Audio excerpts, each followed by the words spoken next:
समर्थ सद्गुरू श्री गजानन महाराज की जय. श्री गुरुदेव दत्त.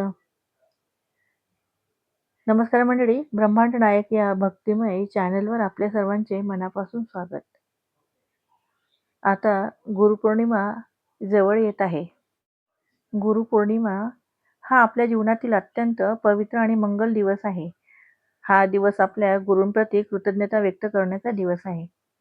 आपल्या भारतीय संस्कृतीत एक सुंदर वचन आहे, गुरु ब्रह्म गुरुर्विष्णू गुरुर्देव महेश्वरा गुरु साक्षात परब्रह्म तस्मै श्री गुरुवे नमः. याचा अर्थ असा की गुरु हेच ब्रह्म, विष्णू आणि महेश यांचे स्वरूप आहे. गुरु आपल्या अज्ञानाचा अंधार दूर करून ज्ञानाचा प्रकाश देतात. याचंच एक छोटंसं उदाहरण देऊन आपण समजून घेऊया. समजा एखादी प्रवासी घनदाट जंगलात वाट चुकतो. त्याला योग्य मार्ग दिसत नाही. तेव्हा एक जाणकार माणूस त्याचा हात धरून योग्य रस्ता दाखवतो. त्या मार्गदर्शकाशिवाय तो प्रवासी सुरक्षितपणे पोहोचू शकत नाही. अगदी त्याचप्रमाणे संसाररूपी जीवनात गुरु आपल्याला योग्य मार्ग दाखवतात. म्हणून गुरूंचे स्थान सर्वश्रेष्ठ मानले जाते. गुरुपौर्णिमेपर्यंत आपण कोणकोणत्या सेवा करू शकतो याविषयी जाणून घेऊया. आपण सर्वजण महाराजांची सेवा करण्याचा प्रयत्न करत आहोत. पण कधी-कधी मनात प्रश्न येतो, मी जी सेवा करते आहे किंवा करतो आहे, तिचं खरंच काही फळ मिळेल का? आज याचं उत्तर एका छोट्या उदाहरणातून समजून घेऊया. भक्तांनो, आपण आपल्या अंगणात एखादं झाड लावतो. झाड लावल्यानंतर दुसऱ्याच दिवशी त्याला फळं लागत नाही.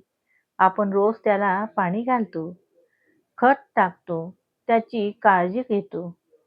उन्हात, पावसात, वाऱ्यात ते झाड शांतपणे वाढत राहतं. काळ जातो आणि एक दिवस त्या झाडाला गोड फळं लागतात. जेव्हा त्या झाडाचं पहिलं फळ आपण खातो, तेव्हा त्याची गोडी काहीच वेगळीच असते. कारण त्या फळामागे आपली मेहनत, प्रेम, संयम आणि विश्वास असतो. अगदी असंच सोन्याचंही आहे. सोनं भट्टीत तापतं, अनेक प्रक्रिया सहन करतं, तेव्हाच ते अधिक शुद्ध होतं आणि अधिक तेजाने चमकतं.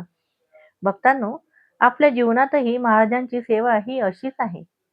आज सेवा केली आणि उद्याच त्याचं फळ मिळेल अशी अपेक्षा न ठेवता आपण श्रद्धेने, प्रेमाने आणि सातत्याने सेवा करत राहिली पाहिजे.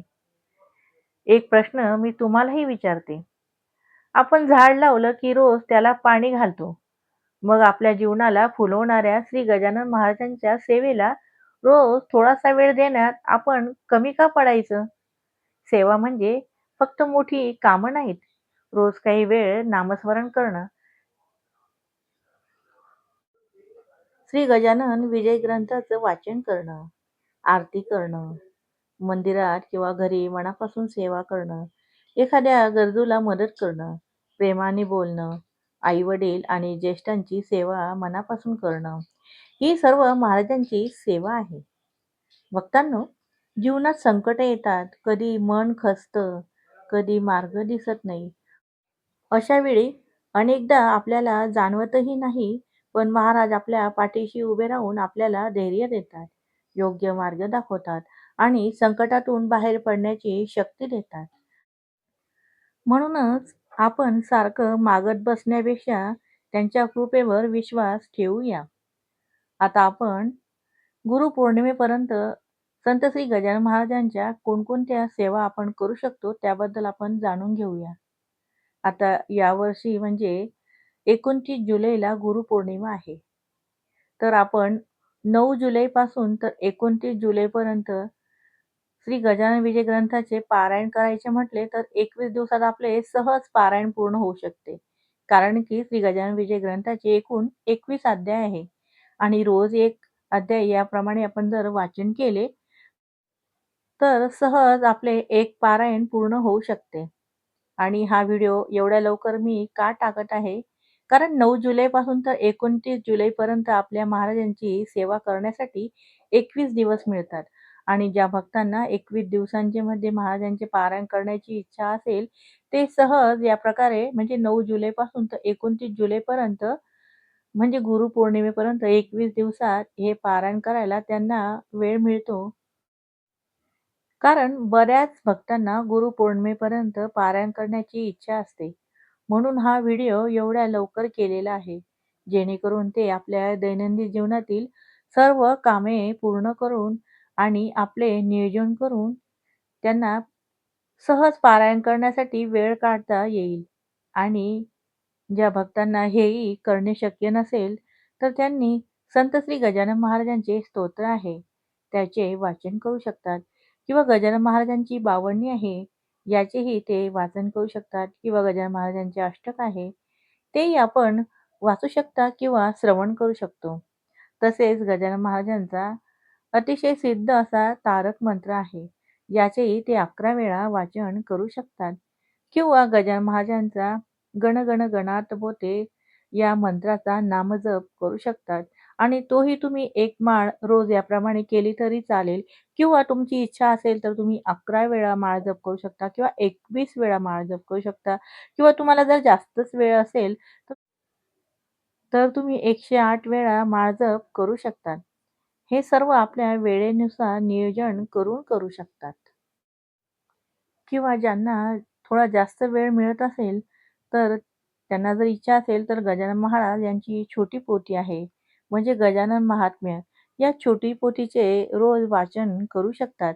म्हणजे त्यांचे 21 दिवसामध्ये गजानन महात्म्य या छोट्या पोथीचे 21 दिवसमध्ये सहज 21 वेळा असे पारायण होऊन जाते. जर त्यांना काहीच शक्य होत नाहीये, त्यांनी रोज देवपूजा आटोपल्यानंतर आपण रोजची आरती म्हणतो, त्यासोबत गजानन महाराजांची आरतीसुद्धा रोज म्हणावी. आता बरेच असे नवीन भक्त असतात, ज्यांना गजानन महाराजांची सेवा करायची आहे. त्यांच्याकडे आरती, स्तोत्र, बावन्नी, अष्टक हे काही नसेल, तर ते संत श्री गजानन महाराजांची मोठी पोथी घेऊन त्या पोथीच्या मागे हे सर्व सेवा दिलेल्या आहेत. जसं आरती आहे, अष्टक आहे, स्तोत्र आहे, बावन्नी आहे, हे सर्व सेवा दिल्या आहे. आणि जर त्यांच्याकडे गजानन महाराजांची पोथी जरी नसेल, तर त्यांना Googleवर किंवा YouTubeवर सर्च करून ह्या सर्व सेवा त्यांना श्रवण करायला मिळू शकतात. म्हणून ते रोज अशा प्रकारे श्रवण करू शकतात. हे यासाठी सांगत आहे, की जे नवीन भक्त आहेत त्यांना मनापासून गजानन महाराजांची गुरुपौर्णिमेपर्यंत सेवा करण्याची इच्छा आहे. ते सहज या सर्व सेवा मोबाईलमध्ये सर्च करून श्रवण करू शकतात.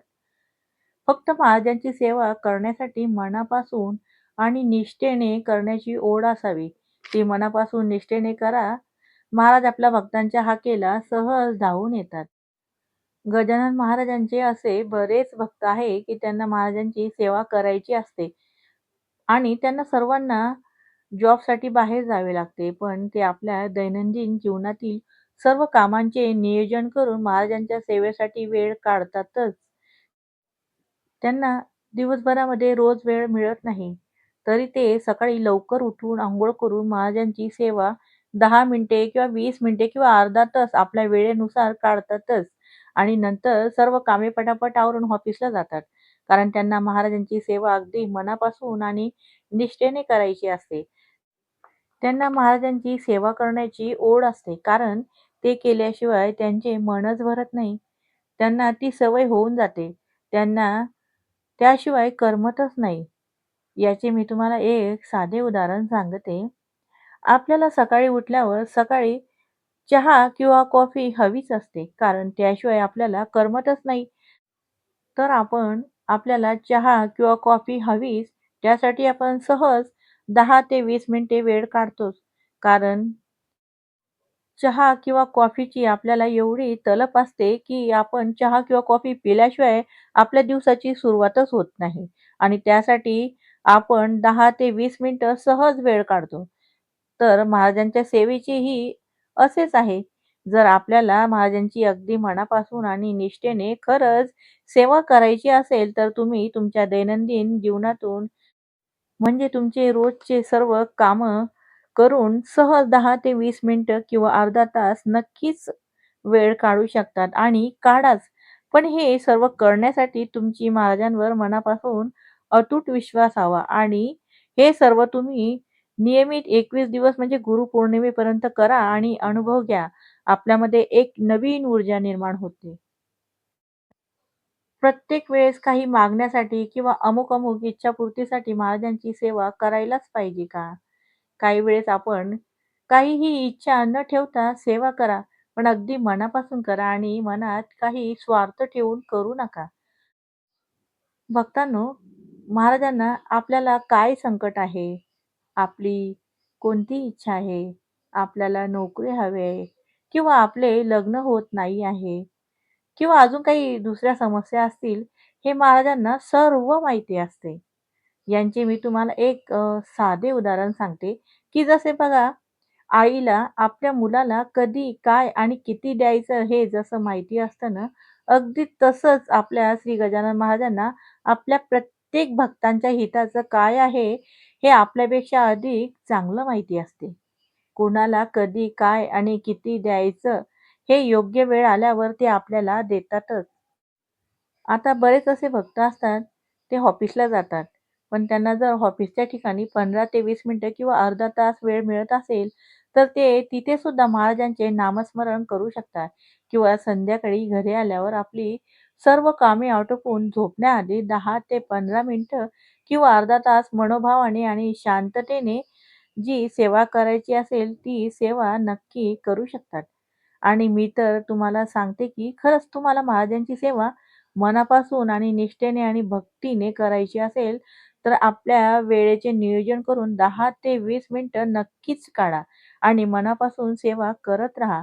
आपल्याला योग्य वेळ आल्यावर फळ मिळतेच. महाराज आपल्या भक्तांच्या हाकेला धावून येतातच. कारण आपण समजू शकतो, की जॉबला जाणाऱ्यांसाठी खूप कठीण असते. सकाळी उठून सर्व कामे आटोपून जाण्यासाठी, येण्यासाठी प्रवासात होणारी दगदग, ऑफिसमधील सर्व कामांचा व्याप, यामुळे सर्व थकून जातात. घरी आल्यावर घरची कामे असतात. त्यामुळे ते एवढे थकून जातात आणि सोबत मनही खूप थकून जाते.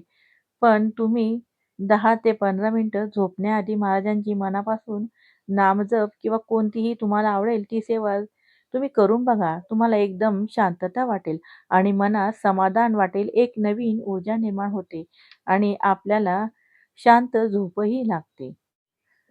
फक्त महाराजांची सेवा मनापासून श्रद्धेने आणि शांत मनाने करा. तुम्हाला अनुभव नक्की येईल. महाराजांची सेवा ही 10 मिनिटे केली काय आणि अर्धा तास केली काय, महाराजांना याचा काहीही फरक पडत नाही. महाराजांना फक्त तुमची मनापासून निष्ठा, प्रेम, भक्ती आणि श्रद्धा हवी असते. आपल्या भक्तांवर नेहमी त्यांची कृपादृष्टी असतेच. आणि हो, तुम्हाला जर रोज एक अध्याय वाचून 21 दिवस असे जमणार नसेल, तर तुम्ही गुरुपौर्णिमेपर्यंत म्हणजे बऱ्याच अशा अडचणी असतात, की त्यांना रोज एखादे वाचणे शक्य होत नाही आणि त्यांना मनापासून इच्छा असेल, की आपण पारायण करायला पाहिजे. तर गुरुपौर्णिमेपर्यंत 7 दिवसामध्ये तुम्ही रोज 3 अध्याय रोज घेऊन 7 दिवसामध्ये गजानन महाराजांचे पारायण पूर्ण करू शकता किंवा 3 दिवसामध्ये सुद्धा गजानन महाराजांचे पारायण तुम्ही पूर्ण करू शकता. रोज 7 अध्याय घेतले तर 3 दिवसात 21 अध्यायांचे पारायण तुम्ही पूर्ण करू शकता. आणि या सर्व सेवांपैकी काहीच शक्य नसेल, तर केवळ महाराजांच्या गणगण गणात बोटे या मंत्राचा मंत्र जाप करा. तुम्ही 5-10 मिनिटं म्हणा किंवा एक माळ म्हणा किंवा 11 वेळा म्हणा. मंत्र जाप तुम्ही निष्ठेने आणि शांततेने करा. महाराज आपल्या भक्तांच्या हाकेला नक्कीच धावून येतात. त्यांच्या सर्व इच्छा पूर्ण करतातच. म्हणून आपण फक्त आपलं कर्तव्य करूया. श्रद्धेने सेवा करा, मनापासून नामस्मरण करा आणि गुरूंवरील अढळ विश्वास ठेवा. या गुरुपौर्णिमेपर्यंत आपण सर्वांनी एक छोटासा संकल्प करूया. आपल्या हातून जितकी सेवा होईल तितकी प्रेमाने, श्रद्धेने आणि निस्वार्थ भावनेने करूया. सेवा करत राहूया, नामस्मरण करत राहूया आणि बाकी सर्व श्री गजानन महाराजांच्या चरणी सोपवूया. योग्य वेळी आपल्या हिताचं जे असेल ते महाराज नक्कीच देतील. जर हा संदेश तुम्हाला आवडला असेल, तर तो इतर भक्तांपर्यंतही नक्की पोहोचवा. कदाचित तुमच्यामुळे एखाद्याच्या मनात सेवेची प्रेरणा जागेल. सर्वांना येणाऱ्या गुरुपौर्णिमेच्या हार्दिक शुभेच्छा. अशाच भक्तिमय कथा, श्री गजानन विजय ग्रंथ, ओव्यांचा अर्थ आणि आध्यात्मिक माहिती पाहण्यासाठी आपल्या चॅनलला सबस्क्राईब करा आणि बाजूची घंटी दाबायला विसरू नका. व्हिडिओला लाईक, शेअर करायला विसरू नका. कमेंटमध्ये जय गजानन लिहायला विसरू नका. आपल्या सर्वांवर श्री गजानन महाराजांची कृपा सदैव राहो. अनंत कोटी ब्रह्मांड नायक, महाराजाधिराज योगीराज, परब्रह्म सच्चिदानंद, भक्त प्रतिपालक, शेगाव निवासी, समर्थ सद्गुरू श्री गजानन महाराज की जय. श्री गुरुदेव दत्त. धन्यवाद. पुन्हा भेटूया एक नवीन भक्तिमय सेवेसह. गण गण गणात बोते.